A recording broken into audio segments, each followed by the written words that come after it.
रात के करीब 9 बजे प्रफुल्ल बाबू अपनी चमचमाती मर्सिडीज कार से ऑफिस से लौट रहे थे। जैसे ही कार घर के प्रमुख फाटक में घुसी, ड्यूटी पर तैनात सुरक्षाकर्मी तेजी से दौड़कर उसके पास पहुंचा और उन्हें सैल्यूट करते हुए कहा, साहब, एक महिला आपके लिए लिखी गई चिट्ठी लेकर न जाने कहां से यहाँ भटक रही है। वह बार बार आपसे मिलने का अनुरोध कर रही है। मेरे मना करने के बावजूद वह यहाँ से जाने को तैयार नहीं है। उसके साथ एक छोटा सा बच्चा भी है। प्रफुल्ल बाबू ने गार्ड की बात सुनकर हैरानी से उस महिला को बुलाया और पूछा, आप कहाँ से आई हैं और मुझसे क्यों मिलना चाहती है? किसने मुझे यह चिट्ठी लिखी है? महिला ने कपकपाते हाथों से बिना कुछ अधिक कहे प्रफुल्ल बाबू को एक चिट्ठी दी और मंदिर आवाज में सिसकते हुए बोली, साहब, मैं बड़ी मुसीबत में हूँ। आपके पिताजी ने मुझे यह चिट्ठी देकर आपके पास भेजा है। मेरा इकलौता बेटा बहुत बीमार है। कृपया उसे किसी सरकारी अस्पताल में भर्ती करा दीजिए। आपका जीवन भर आभारी रहूंगी। गांव के इसके इलाज की व्यवस्था नहीं हो पा रही थी, इसलिए मैं आपके पास आ गई हूँ। महिला ने चिट्ठी देते हुए प्रफुल्ल बाबू के सामने अपने दोनों हाथ जोड़ दिए। प्रफुल्ल बाबू ने चिट्ठी पढ़ी और कुछ पल के लिए गंभीर हो गए। वह कभी महिला की ओर देखते तो कभी चिट्ठी की ओर। कुछ देर तक सोचने के बाद उन्होंने सुरक्षाकर्मी से महिला और उसके बीमार बच्चे के लिए आउट गेस्ट रूम में रहने की व्यवस्था करने का कहा और उसके लिए भोजन की व्यवस्था भी दी। महिला ने फिर से विनती करते हुए कहा, साहब, कृपया मेरे बच्चे को किसी सरकारी अस्पताल में भर्ती करा दीजिए, नहीं तो इसका बचना मुश्किल है। वह बोलते बोलते उसके पैरों पर गिर पड़ी। माता जी, ऐसा मत कीजिए। आप मेरी माँ समान हैं। आप चिंता मत कीजिए, सब ठीक हो जाएगा। प्रफुल्ल बाबू ने उसे धैर्य दिलाया।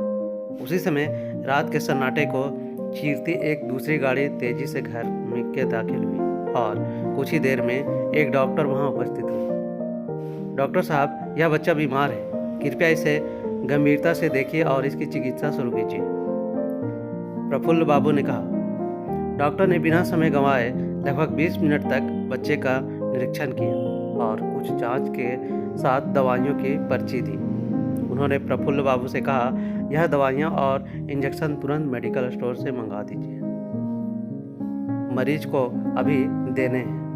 मैं बच्चे का रक्त नमूना लेकर जा रहा हूँ। रिपोर्ट कल लेकर आऊँगा। प्रफुल्ल बाबू ने ड्राइवर को पर्ची और पैसे देते हुए दवाइयाँ लाने का निर्देश दिया और खुद घर के अंदर चले गए।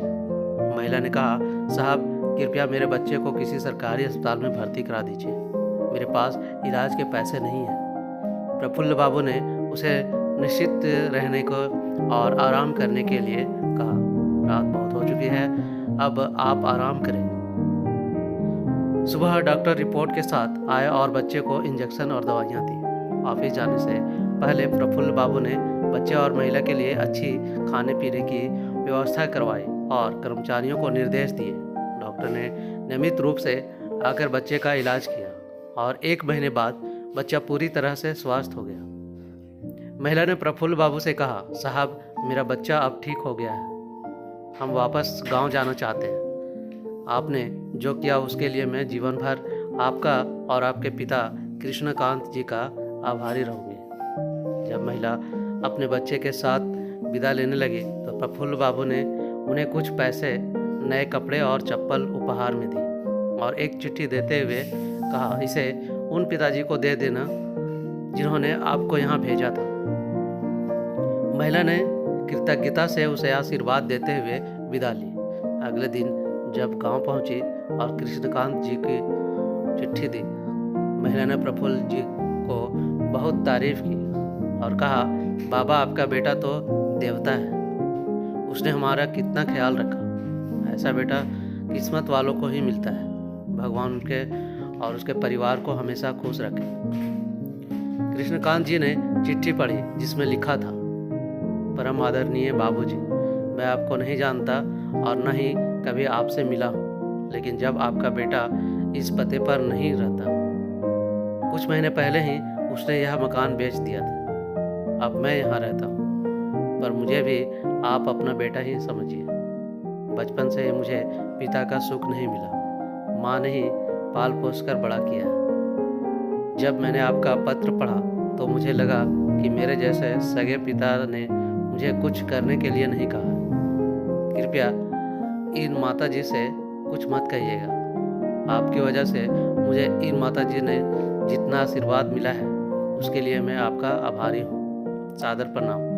आपका धर्मपुत्र प्रफुल्ल शर्मा कृष्णकांत जी चुपचाप उस अनजान सज्जन व्यक्ति के सम्मान के लिए सिर झुका लिया।